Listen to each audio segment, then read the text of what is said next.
Alors bonjour tout le monde, Steve Foisy, ici présent au Club de golf Le Mirage, accompagné de Mme Diane Barabé, présidente du Comité des règles de Golf Canada.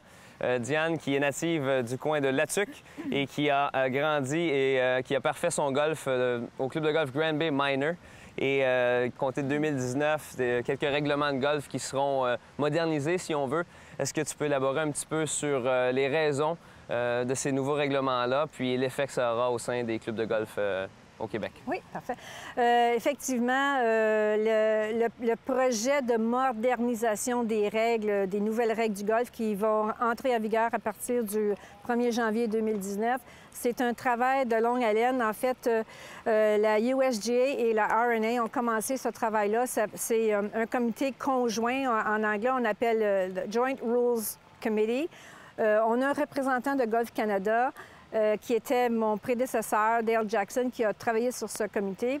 Et ils avaient pour but de revoir toutes les règles. Comme on dit, ils ont revu chacune des règles afin de les simplifier. On disait dans le temps, ils voulaient les simplifier, mais en fait, on parle d'un projet de modernisation. Donc, ils ont revu chacune des règles.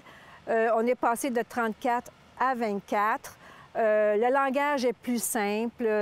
Ils ont utilisé de courtes phrases. Donc, merci des précisions. Donc, ces organismes décideurs-là, comme la plupart des golfeurs ont eu tendance à le percevoir, c'est que les règlements ne sont pas là pour leur nuire, mais plutôt pour leur permettre de prendre avantage de certaines situations. Donc, si tu n'as pas objection, on va se diriger vers le parcours afin de couvrir certaines de ces situations-là, puis les changements qui sont à voir pour 2019. Parfait, merci. Donc, Diane, je me retrouve ici en bordure du verre dans une fosse de sable, puis malheureusement, je me rends compte qu'il y a des détritus autour de ma balle, c'est-à-dire des feuilles. On y voit aussi une roche. Donc, présentement, en 2018, quelles sont mes options? Puis en 2019, quels seront les avantages à cette réforme au niveau des règlements? OK. Bon, Steve, malheureusement, aujourd'hui, en 2018, c'est une situation où tu dois jouer ta balle là où elle repose. Les règles ne te permettent pas d'enlever la feuille. C'est malheureux. En 2019, par contre, tu pourras enlever, tu vas avoir la possibilité d'enlever les feuilles, brindilles, tout ce qui est naturel dans la fosse de sable, et ça sans pénalité. Donc, Diane, je me retrouve ici sur le verre à proximité du trou. Puis, je vois qu'il y a ce qui semble être une marque de crampon. Et j'ai également la marque de ma balle lorsqu'elle a tombé au sol. Donc, la marque de balle, bien entendu, j'ai droit de réparer ça. Oui, effectivement. Au sujet de la marque de crampon, si elle interfère dans ma ligne de jeu, est-ce que j'ai droit de réparer ça? Puisque beaucoup de gens l'ont fait de par le passé, puis j'aimerais être éclairé à ce sujet. Bon, effectivement, cette année, non. Jusqu'en 2019, tu n'as pas le droit. C'est malheureux, mais tu dois vivre avec. Mais en 2019, effectivement, les règles sont moins pénalisantes, si je peux le dire ainsi, au niveau du verre. Donc, tu pourras réparer presque tout dommage sur le verre. Puis tu me demandes, Diane, regarde, est-ce que tu peux, on joue en partenaire et je vais t'indiquer la ligne de ton coup roulé. Je pourrais aussi maintenant toucher au sol et pas être pénalisé, contrairement à aujourd'hui où j'aurais 2 coups de pénalité. Donc, c'est une chose c'est un changement assez important. Puis, ce sont des changements, je pense, qui vont améliorer le temps de jeu.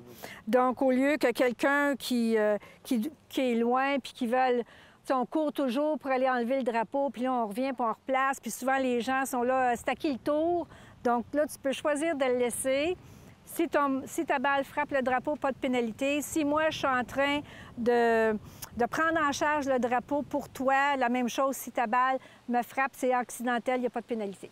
Donc, Diane, ça arrive peut-être peu fréquemment, mais dans le cas d'une double touche, quelles en sont les conséquences, puis quelles étaient les conséquences de par le passé? OK. Bien, actuellement, le joueur qui frappe son coup, sa balle plus d'une fois alors qu'il fait son coup, qu'il exécute son coup, évidemment, il compte le coup, plus un coup de pénalité. En 2019, bien, il va compter son coup uniquement, puis il n'y en aura plus de pénalité. Donc, plusieurs joueurs vont être bien contents. Puis, il y a plusieurs joueurs qui vont comprendre la règle parce qu'il y avait beaucoup de gens qui disaient « Non, non, tu dois compter tous les coups. » Puis, le nombre de contacts à ce moment-là. Ouais. Donc, on est déjà pénalisé, puis le résultat est souvent très peu satisfaisant. Donc, Diane Barabé, merci beaucoup de ton temps aujourd'hui avec nous. Merci de l'expertise que tu amènes, puis d'encourager la participation d'un jeu rapide et bonne chance pour la suite. Merci, Steve.